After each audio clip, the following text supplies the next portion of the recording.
ada 7 golongan manusia yang mereka tenang-tenang saja. Orang lain bingung, mereka kalem. Orang lain kepanasan, mereka mendapat keteduhan. Siapa mereka?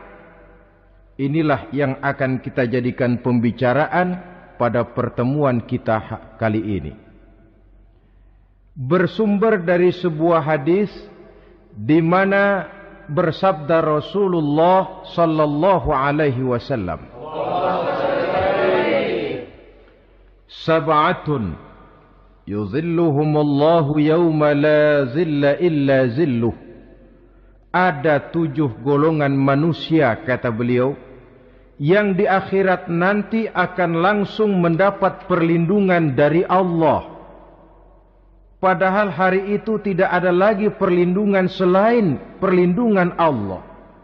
Sehingga lantaran Allah langsung yang melindungi mereka, maka mereka tidak merasakan lagi kepanasan akhirat.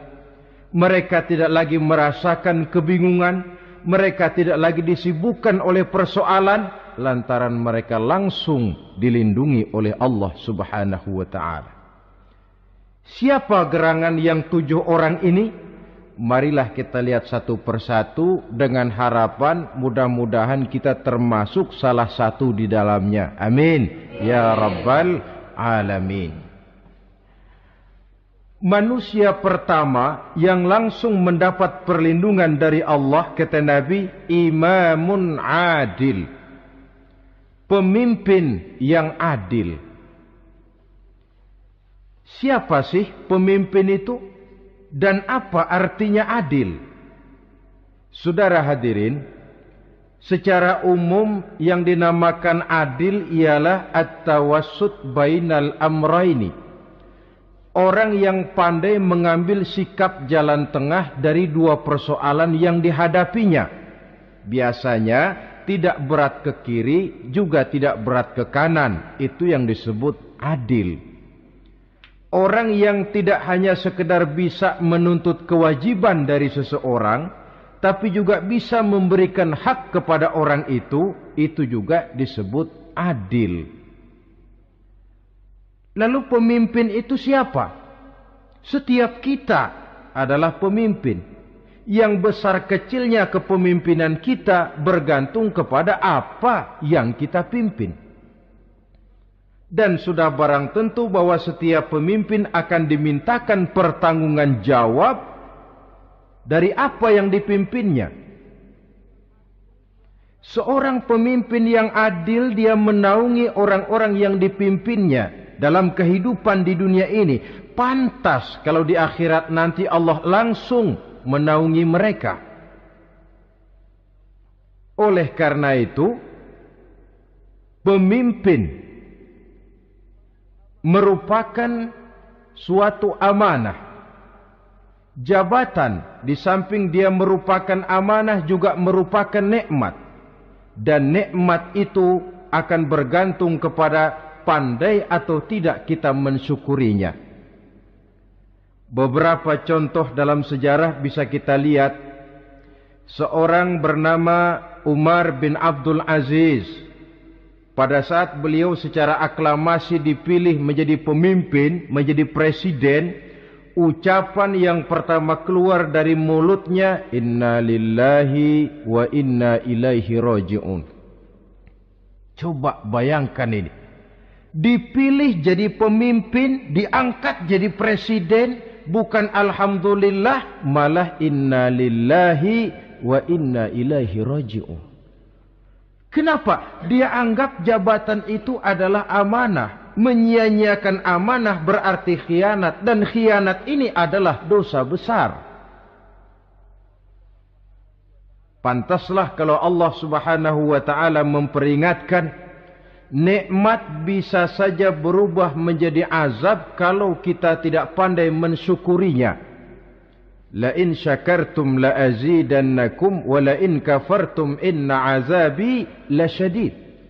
Kalau kamu pandai bersyukur, aku tambah nikmatku. Tapi kalau kamu tidak pandai bersyukur, kamu ingkar, kamu lupakan nikmat Allah, awas, azabku amat pedih, kata Allah. Jadi berdasarkan logika dari ayat ini bisa kita katakan, orang kaya, ada orang kaya enggak di sini? Banyak. Ada orang kaya enggak? Banyak. Yang kaya tolong dengerin. Orang kaya itu bisa masuk surga karena hartanya. Pun orang kaya banyak yang masuk neraka juga gara-gara hartanya. Tergantung syukur apa tidak syukur. Orang alim, ada yang alim di sini? Ada. Tolong dengerin orang alim, yang ustadz, yang kiai. Orang alim bisa saja masuk surga karena ilmunya. Dan orang alim pun bisa masuk neraka karena ilmunya. Pejabat, ada pejabat? Banyak. Pejabat itu bisa masuk surga karena jabatannya. Pun pejabat itu bisa masuk neraka karena jabatannya. Bergantung syukur apa tidak. Kalau ada orang kaya, hartanya didapat dari jalan yang halal, berusaha menurut yang disyariatkan oleh Allah. Lalu hartanya itu tidak cuma untuk ditumpuk 7 turunan, namun juga berfungsi sosial. Dia bantu pembangunan masjid, dia makmurkan majelis taklim, dia santuni yatim piatu. Orang kaya macam itu dengan hartanya, insya Allah bisa sampai ke surga. Tapi kalau ada orang kaya, hartanya didapat dari segala macam cara, asal harta tercapai segala cara halal. Perlu jilat atas, perlu injak bawah, perlu sikut kiri kanan, sikut kiri kanan. Setelah dapat harta lalu pelitnya 17 setan. Tidak mau zakat, infak, apatah lagi sodako. Orang kaya macam itu dengan hartanya bisa masuk neraka. Na'udzubillah min. Ada orang alim, dengan ilmunya dia bimbing umat. Dia katakan yang halal itu halal, yang haram itu haram. Dia katakan yang hak itu adalah hak, yang batil adalah batil. Dia tidak peduli apapun resikonya. Orang alim semacam itu dengan ilmunya bisa sampai ke surga. Tapi kalau ada orang alim, dengan ilmunya dia malah membodoh-bodohi orang yang memang sudah bodoh. Yang halal dibilang haram, yang haram dibikin remeng-remeng. Menjadi penjilat kesana kemari. Orang alim semacam itu bisa masuk neraka karena ilmunya. Begitu juga pejabat, pemimpin.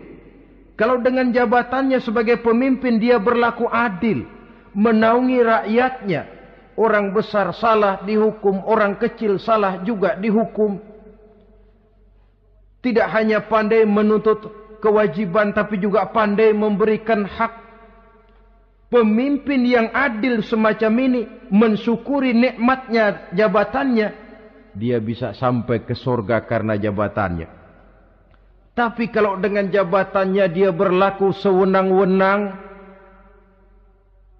yang besar salah didiamkan, yang kecil salah segera ditegakkan hukum.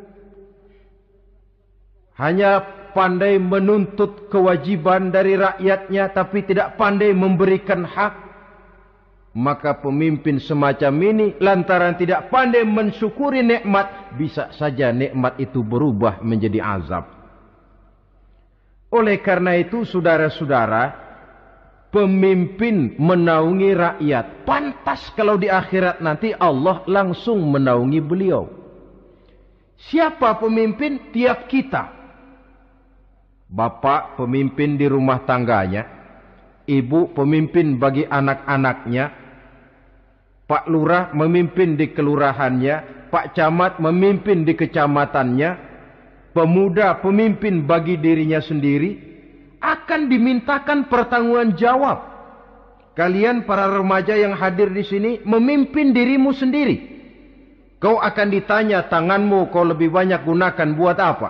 Kakimu lebih banyak kau bawa jalan kemana? Lidahmu lebih banyak membicarakan apa? Dan hari pertanggungan jawab nanti kalian jangan berharap akan ada saksi dari luar.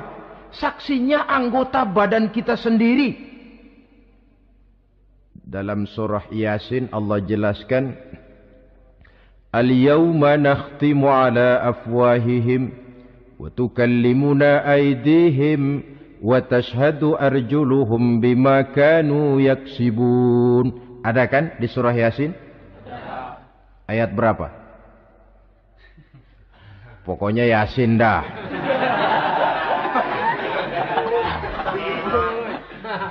Daripada repot-repot, pokoknya Yasin. Gitu aja biar urusan lancar. Al-yawma nakhtimu ala afwahihim. Pada hari itu kami kunci mulut mereka. Jadi tidak pandai lagi mulut ini bicara. Wa tukallimuna aydihim. Tangan-tangan mereka yang akan bicara kepada kami.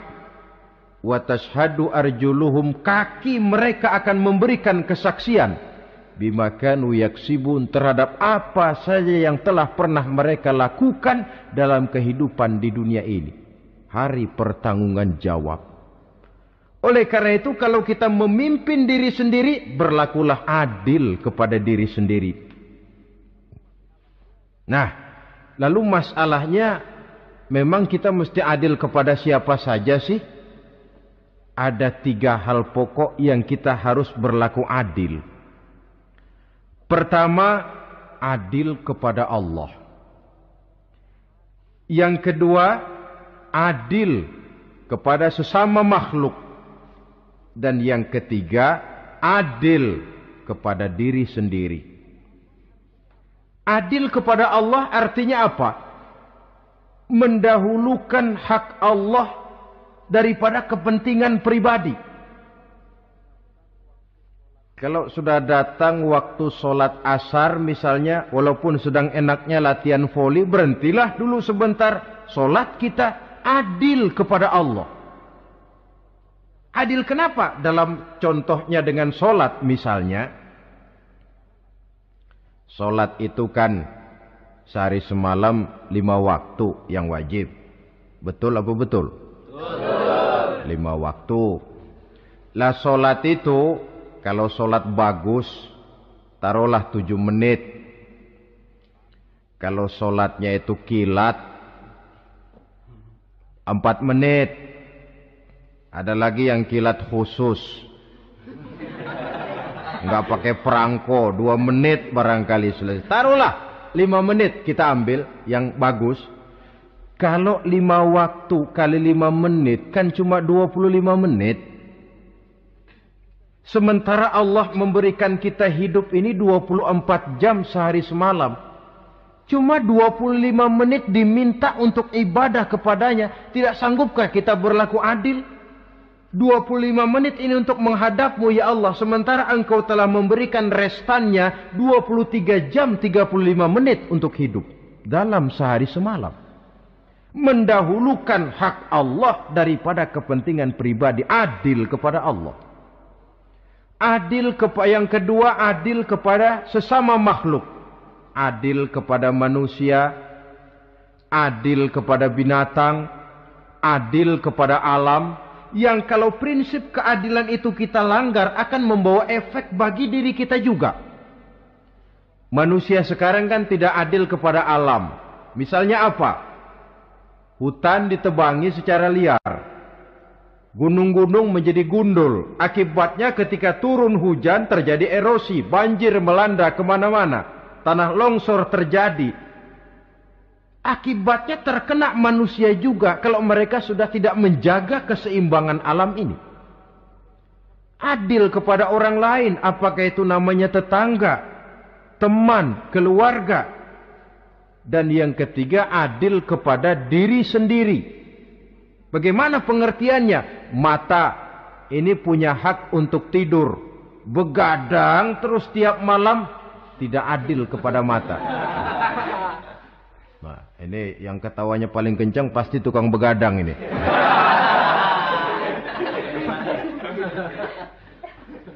Perut ini punya hak untuk tidur. Puasa saja siang malam mengurangi hak perut. Adil kepada diri sendiri. Untuk kehidupan yang akan datang di akhirat, pasti akan kita temui. Kita yakini keberadaannya.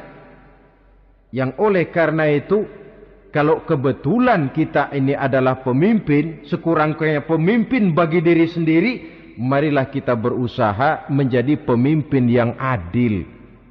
Supaya nanti di akhirat, Allah subhanahu wa ta'ala memberikan perlindungan langsung kepada kita. Amin. Ya Rabbal Alamin. Ini yang pertama.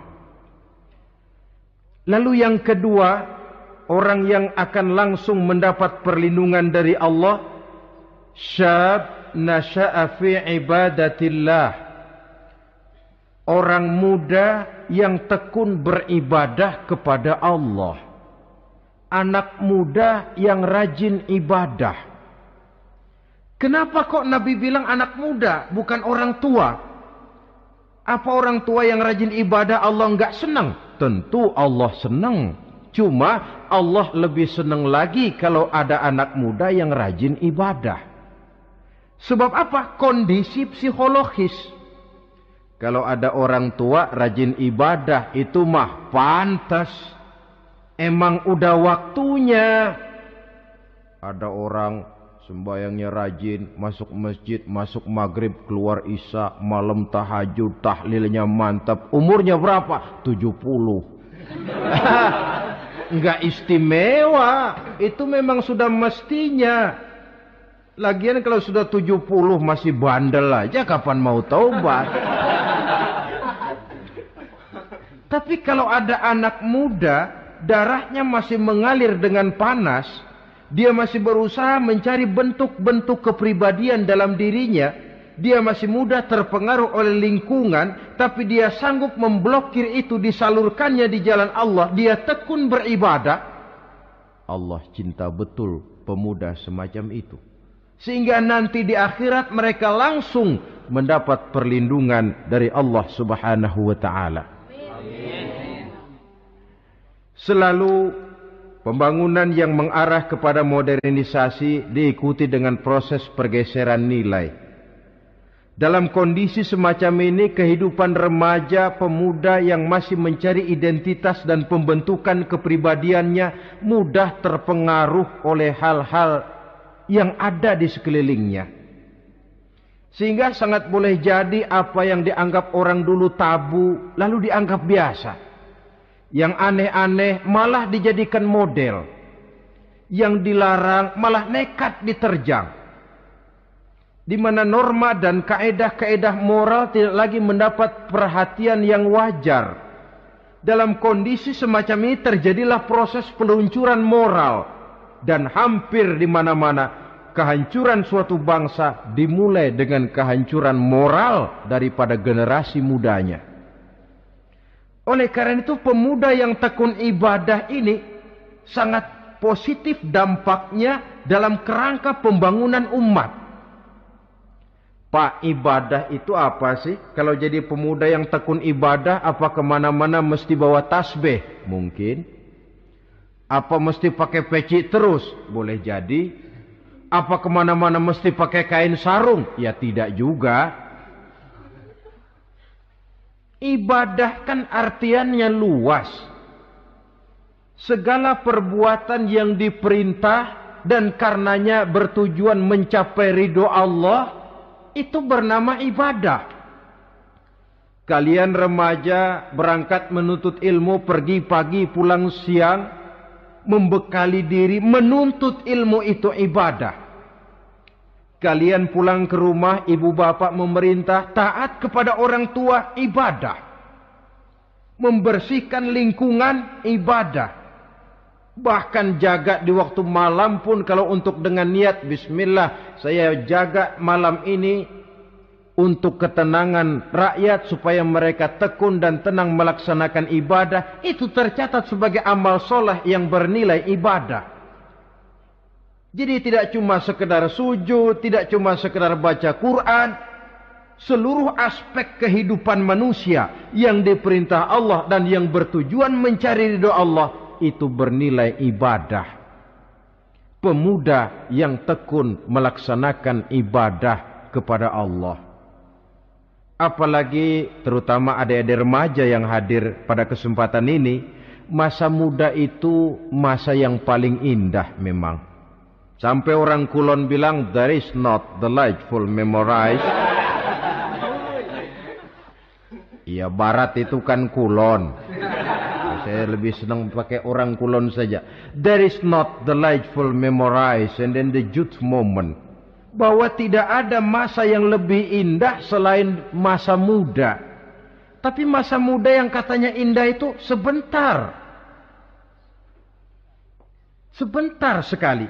Kalau kita tidak pandai memanfaatkannya dengan sebaik-baiknya, boleh jadi dia akan hilang tanpa sesuatu yang ada artinya buat hari depan. Dan hari depan itu sebagian besar ditentukan oleh masa muda sekarang ini. Karena itu kepada yang muda saya berpesan, pergunakanlah masa muda itu dalam ketekunan beribadah kepada Allah. Ibadah dalam artian yang seluas-luasnya. Jangan seperti pepatah orang itu. Kelapa muda katanya kupas-kupasin, kelapa tua tinggal batoknya. Selagi muda puas-puasin, udah tua tinggal bongkoknya. Iyalah, kalau dipuas-puasin dalam arti yang positif, boleh. Mumpung masih muda, puas-puasin nuntut ilmu. Mumpung masih muda, puas-puasin ibadah. Mumpung masih muda, puas-puasin berbakti kepada kedua orang tua. Puas-puasin dalam artian yang positif, tentu saja bagus.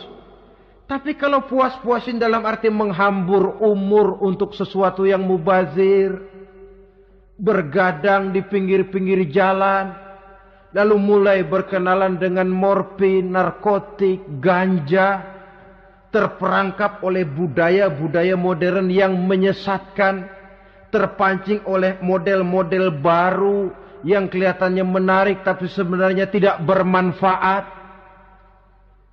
Entah pada akhirnya akan mendatangkan penyesalan kepada kita saja.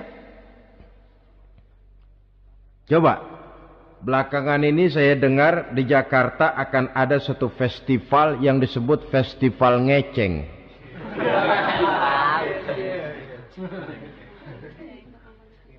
Ngeceng ini kalau bahasa gampangnya nampang. Jadi itu biasanya muda-mudi diri di pinggir-pinggir jalan, pakai kacamata hitam, pakaian warna-warni, rambut dicat sedemikian rupa supaya menarik perhatian. Mereka diri di pinggir-pinggir jalan, nampang, istilah ngepopnya ngeceng katanya. Ini mau diadakan festival. Secara langsung atau tidak, festival ini kan mempopulerkan ngeceng jadinya. Yang tadinya orang awam gak kenal, lantaran diangkat ke permukaan jadi terkenal. Kalau sudah terkenal lalu jadi mode. Kalau sudah jadi mode, latahan. Boleh jadi nanti akhirnya ngeceng masuk desa. Bukan cuma sekedar ABRI masuk desa, bukan cuma sekedar koran masuk desa, ngeceng pun bisa saja masuk desa. Banyak saluran-saluran positif yang sesuai dengan kreativitas jiwa remaja. Ketimbang mengadakan sesuatu yang tidak ada manfaatnya. Ketimbang menghabiskan umur untuk sesuatu urusan yang mubazir. Sedangkan umur bukan jatah gratis tanpa batas waktu. Ada pertanggungan jawab. Umurmu kau habiskan di mana? Masa mudamu kau selesaikan di mana? Itu akan dimintakan pertanggungan jawab. Nah, pemuda yang tekun ibadah kepada Allah, dampak positifnya apa? Dia punya sandaran vertikal kepada Allah. Jiwanya besar, jiwanya mandiri. Dan ini yang kita perlukan. Pemuda yang siap jadi pelopor, bukan pengekor. Pemuda yang sanggup mandiri dan bukan membanggakan keturunan leluhurnya. Kata pepatah,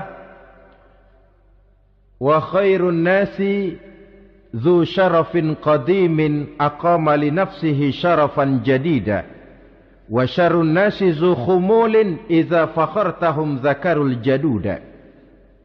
Generasi yang baik adalah generasi yang punya kejayaan masa lalu, dan buat mereka sendiri mereka mampu mendirikan kejayaan yang baru. Artinya nenek moyangnya memang orang-orang terhormat, tapi dia mampu mendirikan kehormatan itu bagi pribadinya.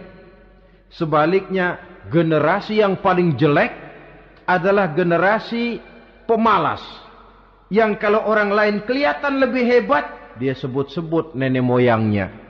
Lu sih belum apa-apa, bapak gua dong, bapak gua katanya. Lu sih belum apa-apa, om saya dong, tante saya dong. Kerjanya cuma membangga-banggakan leluhur, dia sendiri tidak ada apa-apanya. Ini generasi yang paling jelek. Kalau orang kelihatan lebih hebat, dia sebut leluhurnya. Sementara dia sendiri nol nilainya, tanpa ditunjang oleh fasilitas leluhurnya. Pasukan pemuda mandiri macam ini yang kita perlu. Bukan sekedar pasukan pemuda oke bos, kulo nuwun, yes sir, yes man, kumaha juragan wae.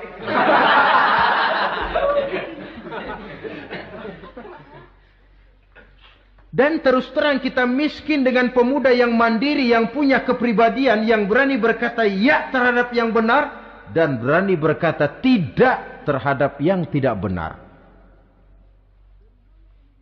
Dari mana ini didapat? Sandaran vertikal dalam bentuk ibadah kepada Allah akan memantapkan jiwa, membersihkan hati, sehingga dia akan berfungsi seperti radar. Sandaran vertikalnya cuma kepada Allah. Inilah dampak positifnya. Karena itu, tentu saja kita berharap sekurang-kurangnya pemuda-pemudi yang hadir pada kesempatan ini menjadilah pemuda-pemudi yang tekun beribadah kepada Allah. Amin. Amin. Nah, baiklah ya. Itu tadi yang kedua. Kita lanjutkan sekarang yang ketiga. Orang yang akan langsung mendapat perlindungan dari Allah. Kata Nabi, rajulun qalbuhu mu'allakun bil masjidi. Seseorang yang hatinya selalu terpaut kepada masjid. Apa arti terpaut kepada masjid ini? Apa orang yang gak pernah keluar-keluar dari masjid? Tentu saja bukan. Apa gunanya di dalam masjid terus kalau kerjanya cuma tidur doang? Maksud terpaut kepada masjid ini, hatinya selalu berpikir bagaimana memakmurkan masjid. Jasadnya boleh saja ada di kantor, boleh saja ada di pasar, boleh ada di sawah, boleh ada di ladang. Tetapi hasil daripada usahanya dia lalu berpikir bagaimana memakmurkan masjid. Sebab apa? Masjid merupakan center of activity, pusat daripada kegiatan umat. Kalau kita lihat fungsi masjid di zaman Rasul, di masjid beliau berdakwah, di masjid beliau mengatur negara, di masjid beliau mengadakan perundingan, di masjid beliau bermusyawarah dengan para sahabat. Pusat daripada kegiatan umat. Dan memakmurkan masjid ini dasarnya tidak lain karena iman kepada Allah. Prinsipnya bagaimana kita menghidupkan masjid dan bukan mencari hidup di masjid. Kalau sudah prinsipnya dibalik, bukan menghidupkan masjid tetapi mencari hidup di masjid, saya khawatir masjid akan ambruk. Nyatanya kadang-kadang masjid kita ini fungsinya belum maksimal. Kadang-kadang ada kok masjid yang bukanya cuma seminggu sekali. Jumat pagi jam 9 masjid buka, Jumat jam 2 tutup, buka-buka lagi Jumat depan. Seminggu sekali. Kelemahan lainnya manajemen masjid, terus terang sajalah kita bicara. Kadang-kadang pengelolaannya ketua masjid bapaknya, khatib mantunya, sekretaris ponakannya, imam Bilal cucunya. Gak ada orang lainnya. Ya kalau bagus kepengurusannya tidak apalah.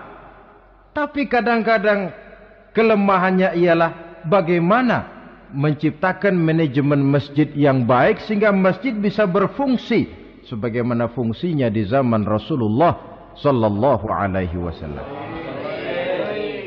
Apalagi belakangan ini ada kecenderungan yang membuat kita optimis, gembira. Remaja, pemuda-pemudi mulai gemar datang ke masjid. Berkumpul membentuk remaja masjid, remaja musola, mengadakan kegiatan majelis taklim yang mingguan, yang bulanan, aksi sosial, yang semuanya bermuara dari kehidupan masjid. Sesuatu yang menggembirakan. Dan sudah sepatutnya para pengelola masjid membuka pintu untuk bisa mengatur masjid menurut manajemen yang diharapkan oleh umat. Karena bagaimanapun di masjid dua jalur komunikasi, bahasa kerennya two-way traffic communication, itu bisa kita laksanakan. Yaitu hablum minallah wa hablum minan nas. Berhubungan kepada Allah dan berhubungan kepada sesama manusia bisa terlaksana di masjid. Berhubungan dengan Allah jelas saja lewat solat misalnya. Berhubungan dengan sesama manusia jelas saja lewat musyawarah, lewat majelis taklim, lewat kegiatan-kegiatan yang mensyiarkan agama. Dan begitu selanjutnya. Saudara hadirin yang saya hormati, memakmurkan masjid sebagai rumah Allah. Sebab dalam hadis kursi Allah katakan, "Inna buyuti fil ardi al-masajid wa inna zuwari fiha ummaruha." Rumahku di permukaan bumi adalah masjid-masjid, kata Allah. Dan orang-orang yang memakmurkan masjid, orang yang datang ke masjid adalah tetamuku. Kalau Allah memerintahkan kita menghormati tamu, tentu Allah lebih tahu bagaimana menghormati tamunya sendiri. Allah mengajarkan kita, hormatilah tamumu. Sekarang kita yang menjadi tamunya Allah dengan datang ke masjid, dengan memakmurkan masjid, Allah lebih tahu menghormati tamunya. Ini yang ketiga. Yang keempat, hadirin, orang yang langsung mendapat perlindungan dari Allah itu rajulani tahabba fillahi ijtama'a alaihi wa tafarraqa alaihi. Dua orang yang menjalin persaudaraan, yang bertemu dan berpisah karena Allah. Bersaudara karena Allah. Bukan karena orang punya pangkat tinggi lalu kita temani, bukan karena orang kaya lalu kita dekati, tetapi karena Allah. Kau di jalan Allah, mari kau saudara saya. Kau keluar dari jalan Allah, maaf sajalah, bawalah dirimu sendiri, saya akan membawa diri saya. Lebih baik sendiri daripada berteman jahat. Berdua memang lebih baik daripada sendiri, tapi sendiri lebih baik daripada berteman jahat. Maksudnya apa ini? Sederhana dalam benci, sederhana dalam cinta. Ukurannya Allah.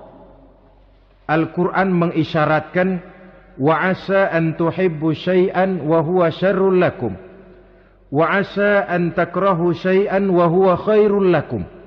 Sangat boleh jadi, kata Allah, kamu menyenangi sesuatu padahal akibatnya tidak baik bagi kamu. Dan sangat boleh jadi kamu membenci sesuatu padahal akibatnya baik bagi kamu. Nah, mari kita lihat. Kalau orang bersaudara cuma karena temannya itu punya pangkat tinggi, saya yakin kalau temannya pensiun, persaudaraannya akan selesai sampai di situ.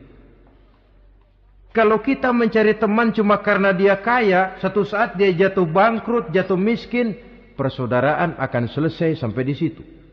Tapi kalau karena Allah yang bisa memisahkan kita apabila orang sudah keluar dari jalur yang diridhoi oleh Allah Subhanahu wa taala.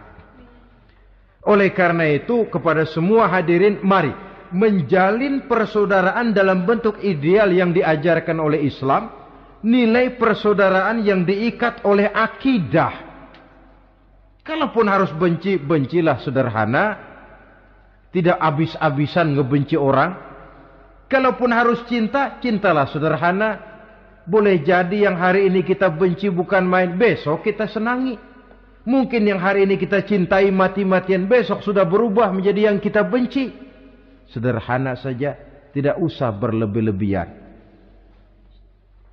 Kalau nilai persaudaraan yang diajarkan ini bisa kita wujudkan, persaudaraan yang diikat dengan nilai akidah, maka dari persaudaraan semacam itu, insya Allah kita bisa berbuat banyak untuk kepentingan diri, keluarga, masyarakat kita pada umumnya.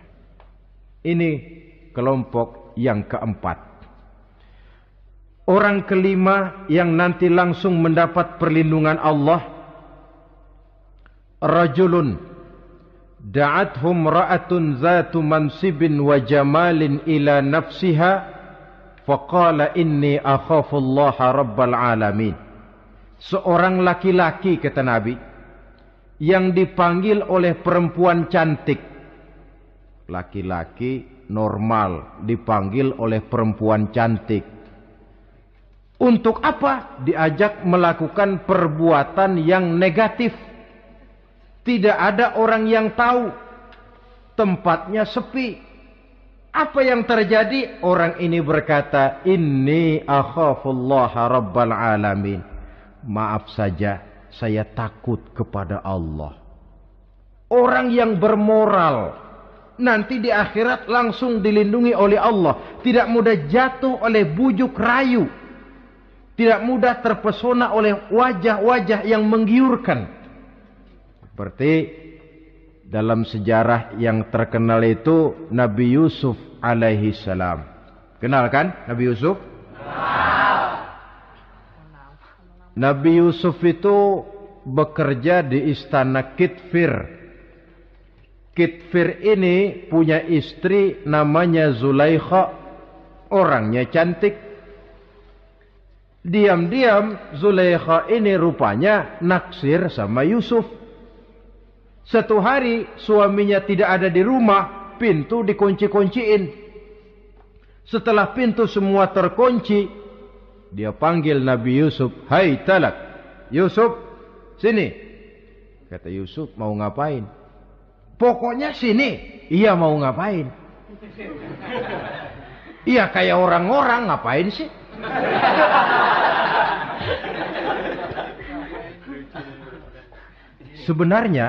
Sebenarnya ini Zulaikha senang kepada Yusuf, Yusuf pun demikian.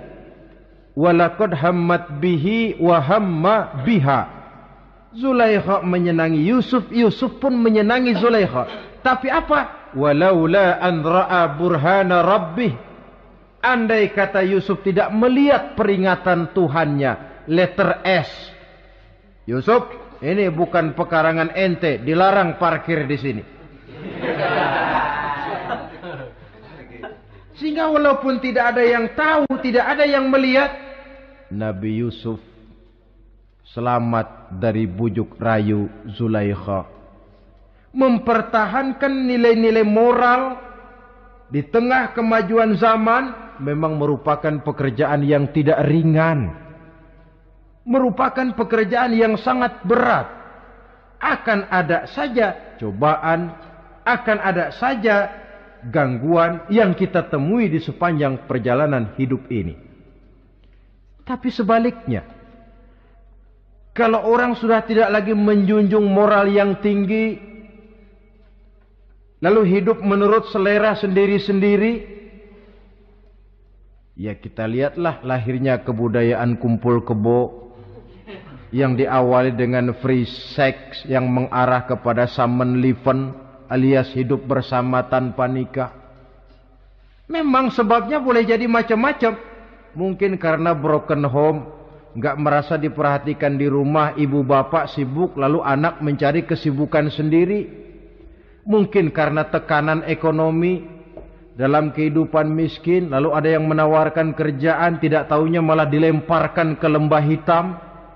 Mungkin juga karena pengaruh pergaulan dari lingkungan baik-baik, lalu berteman dengan yang tidak baik, hanyut ditelan arus pergaulan. Mungkin juga pengaruh kebudayaan yang dia tonton, buku yang dia baca, film yang dia lihat, ikut mewarnai dan membentuk kepribadiannya.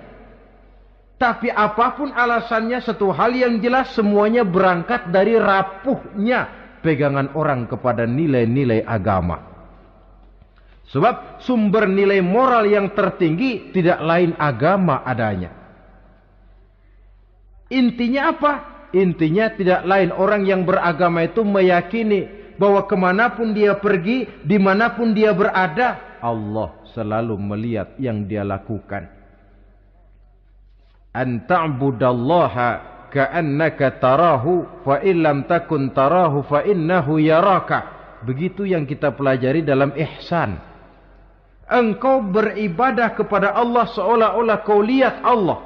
Kalaupun Allah tidak kau lihat, yakinlah Allah melihatmu. Jadi kalau saya sendiri, yang kedua itu Allah.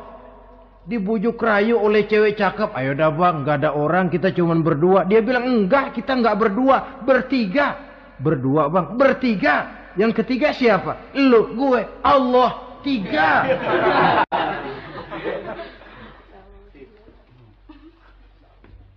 Di kantor mau korupsi, dia kasak kusuk, gerasak gerusuk, cari apa yang seharusnya menjadi hak orang lain. Tidak ada yang lihat. Tapi dia tidak sendiri. Saya berdua. Yang kedua, Allah. Merasakan kehadiran Allah dekat dalam hidup. Nilai moral semacam ini menyelamatkan masyarakat. Pantas kalau orang semacam ini di akhirat nanti langsung mendapat perlindungan dari Allah Subhanahu wa ta'ala. Karena itu terutama adik-adik remaja yang hadir, sebenarnya yang paling mahal dalam hidupmu adalah harga dirimu. Kalau itu sudah terjual dan tergadai, apalagi yang bisa kau banggakan dalam hidup ini? Titel yang berenteng barangkali, harta yang banyak, mobil yang serba berkilat barangkali. Tidak akan banyak manfaatnya kalau sudah dimulai dengan kehancuran daripada harga diri. Tidak ada yang lebih mahal daripada harga diri. Jagalah itu baik-baik. Pelihara nilai-nilai moral. Makin pandai kau jaga diri, insya Allah makin mahal hargamu. Dalam pandangan manusia, lebih-lebih juga dalam pandangan Allah.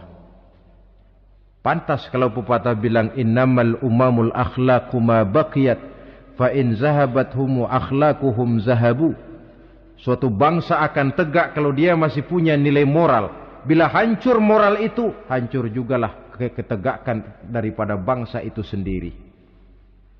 Ini yang kelima. Yang keenam, masih dua lagi. Orang keenam yang nanti akan langsung mendapat perlindungan dari Allah, rajulun zakarallaha khalian fafadat ainahu. Seseorang yang mengingat Allah dalam kesunyian, lalu berlinang air matanya. Tengah malam dia bangun, bertahajud dia kepada Allah. Gemersik tikar tersentuh tangan, laksana lambaian tangan malaikat maut nak datang merenggut nyawa.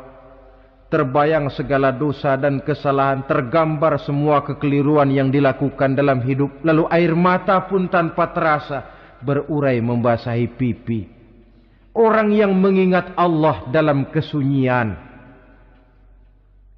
Saudara, tidak ada orangnya itu yang tidak punya dosa.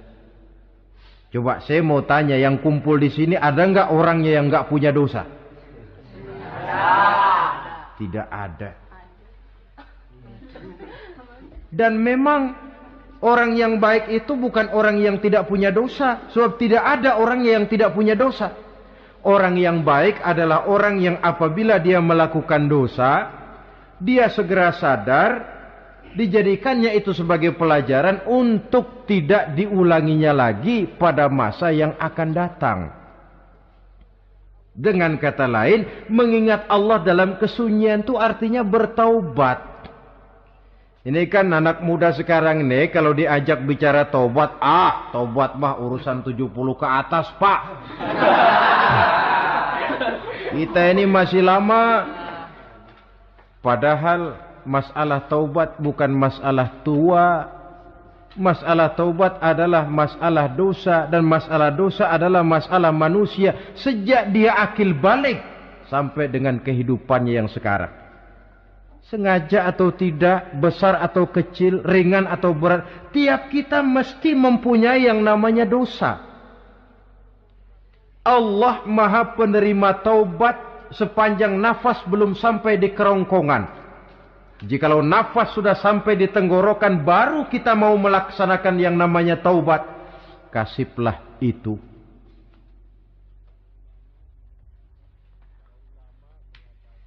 Para ulama mengatakan, la saghair ma'al istimrar wala kabair ma'al istighfar. Tidak ada dosa kecil kalau ditumpuk terus, dan tidak ada dosa besar kalau diikuti dengan istighfar, permohonan ampun kepada Allah. Jadi jangan menganggap ini dosa kecil, ini dosa kecil, ditumpuk-tumpuk lah jadi gede juga. Tidak ada dosa yang kecil kalau dikerjakan terus-menerus, dan tidak ada dosa yang besar kalau diiringi dengan istighfar. Dalam kehidupan ini, apabila dosa sudah bertumpuk, maksiat merajalela, munkarat menjadi jadi, Allah tidak akan segan-segan menurunkan azab. Azabnya itu bisa dalam bentuk bencana alam, banjir namanya, kebakaran merajalela namanya, gempa bumi namanya, bendungan pecah namanya, reaktor atom bocor namanya. Namanya boleh jadi macam-macam. Sebab apa? Al-Quran memberikan jaminan, wa ma kana Allahu liyu'adzibahum wa hum yastaghfirun. Allah tidak akan menurunkan azab selama di tengah masyarakat manusia masih banyak orang yang istighfar kepada Allah. Jadi hakikatnya kita ini berhutang jasa kepada orang yang rajin sujud, rajin mohon ampun kepada Allah. Lantaran mereka barangkali azab tidak diturunkan oleh Allah kalau melihat banyaknya sudah munkarat dan maksiat. Mengingat Allah dalam kesunyian, tengah malam, waktu yang mustajabah, terutama sepertiga malam yang akhir, situasinya lain. Gak percaya boleh coba, nyoba kan gak bayar. Coba kalian bangun tengah malam, tahajud, kalian akan menemukan satu suasana yang lain daripada misalnya kalau kalian sembahyang zuhur tengah hari panas terik di tengah banyak orang. Hati bergetar. Segala kekeliruan yang pernah kita kerjakan lalu terbayang, dan air mata tanpa terasa, tanpa diundang bahkan berurai membasahi pipi. Ya Allah, alangkah nikmatnya suasana macam itu, menciptakan perasaan dekat dengan Allah, terwujud kedamaian batin. Dan ini yang banyak dicari orang sekarang, yang kadang-kadang karena terlalu ingin mencari kedamaian lalu keliru jalan. Yang bertapa di gua-gua katanya nyepi dari kehidupan manusia, memencilkan diri dengan cara-cara yang mereka atur sendiri. Tidak macam itu. Quran punya resep. Ala inna bidzikrillahi tatmainnul qulub. Ketahuilah, dengan banyak mengingat Allah, hati menjadi tenang, jiwa menjadi lapang, pikiran menjadi damai. Ini resep Islam untuk mencapai ketenangan jiwa. Mengingat Allah dalam kesunyian. Saudara hadirin yang saya hormati, ini aspek daripada ibadah. Jadi dengan kata lain, masalah mengingat Allah dalam kesunyian, mengingat dosa, bukan urusan orang tua, tapi masalah manusia. Siapapun adanya, sejak dia akil balik, mesti entah kecil besar, entah sedikit entah banyak, ada kesalahan yang dilakukannya. Karena itu Kalau kita masih diberikan kesempatan untuk hidup, artinya Allah masih memberikan kesempatan kepada kita untuk memperbaiki diri. Nanti kalau sudah sangkakala ditiup, alam hancur seperti yang saya jelaskan di awal tadi, sudah tidak sempat lagi, yang tinggal menyesal. Ada yang meratap lalu berkata, ya laitani kuntu turaba. Dalam Quran, aduh, andai kata kita bisa balik jadi tanah aja dah dulunya, jangan jadi orang. Kalau dulu kita tetap jadi tanah mah nggak tanggung jawab apa-apa. Dijadiin orang sekarang mesti tanggung jawab. Bagaimana ini? Bingung. Ada yang berkata, ma aghna anni maliyah halka anni sultaniyah. Ternyata harta yang saya bangga-banggakan tidak bawa manfaat hari ini. Ternyata jabatan yang pernah saya duduki malah merusak saya hari ini.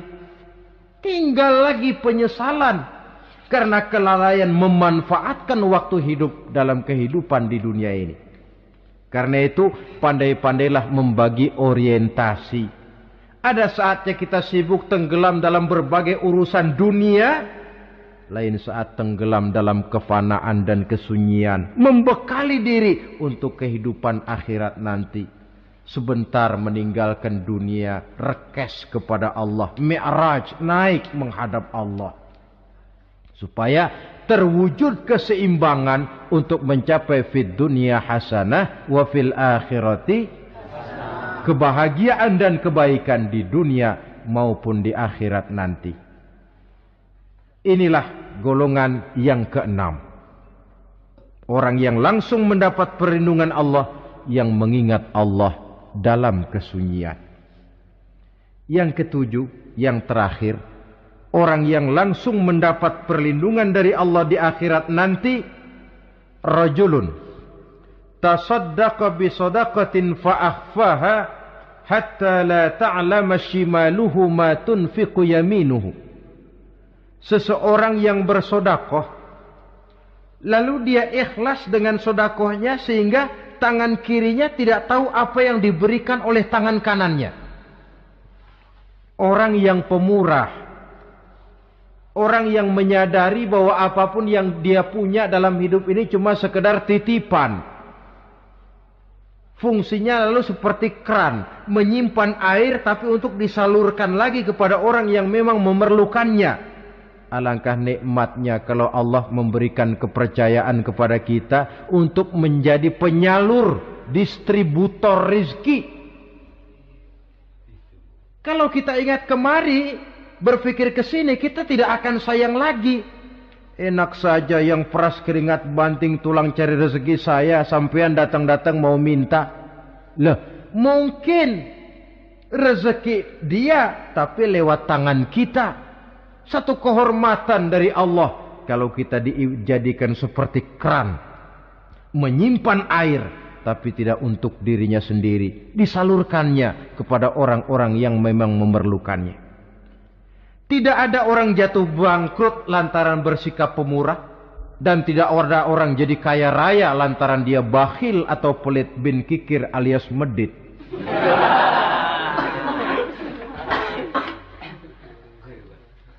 Dalam kitab Riyadhus Shalihin kita baca, tiap pagi ke alam ini turun 2 malaikat.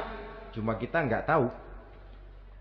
Dua-duanya berdoa. Yang sebelah kanan berdoa, yang sebelah kiri berdoa. Kata yang sebelah kanan doanya tiap pagi ini. Kata yang malaikat yang satu dia berdoa, Allahumma a'ti munfiqan khalafa. Ya Allah, kepada orang-orang yang suka infak, kepada orang-orang yang suka memberi, kepada orang-orang yang pemurah, gantilah mereka dengan yang lebih baik dari apa yang telah mereka berikan. Lalu malaikat yang satu berdoa, Allahumma a'ti mumsikan talafa. Ya Allah, kepada orang-orang yang mumsik, bakhil, kikir, berilah mereka kerusakan dan kebinasaan di dalam harta mereka.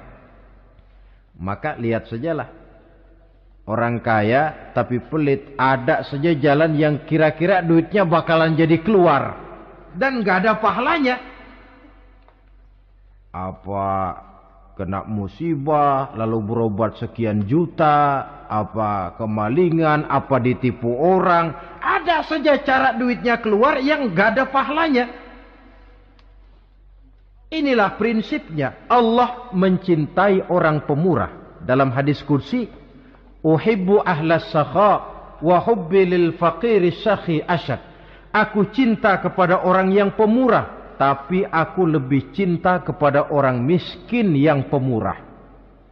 Orang kaya pemurah Allah cinta, orang miskin pemurah Allah lebih cinta. Kenapa? Nilainya lain.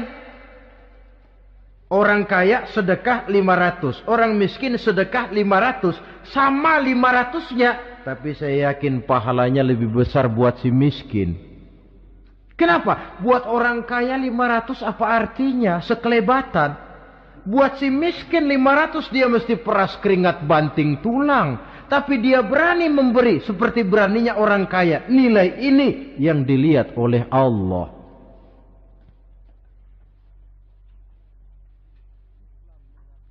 Islam mengakui hak milik pribadi. Tapi harus berfungsi sosial.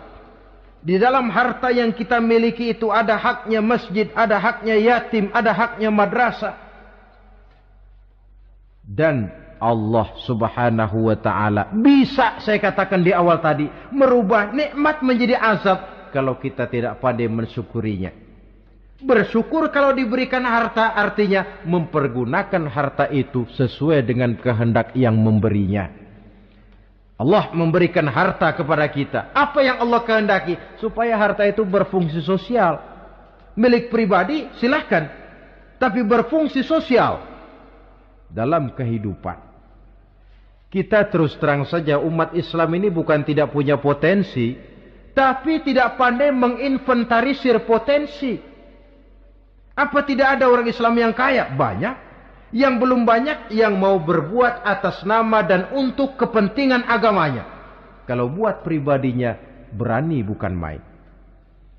Itulah yang sering diungkapkan orang, pembangunan pesantren terlunta, ya, asrama yatim piatu tidak terurus. Ada orang membangun masjid, meletakkan batu pertama sekaligus jadi batu terakhir. Setelah itu la yamutu wa la yahya, mau dibilang hidup tidak kelihatan geraknya, mau dibilang mati pun tidak ketahuan kuburannya. Kurangnya kesadaran akan arti amanah dan titipan dari Allah. Lahirlah korun-korun abad 20. Kalian tahu sejarah korun? Saking kayaknya korun, kunci gudang hartanya itu saja onta yang bawa. Itu baru kunci itu. Onta yang bawa. Ketika orang tanya, anna laka hadza ya korun, hartamu begini banyak dari mana kau dapat korun? Ya saya usaha, tidak ada hubungannya sama Tuhan katanya. Apa yang terjadi? Lantaran kekurang ajarannya melupakan nikmat, korun dan seluruh harta bendanya ditenggelamkan Allah oleh gempa bumi.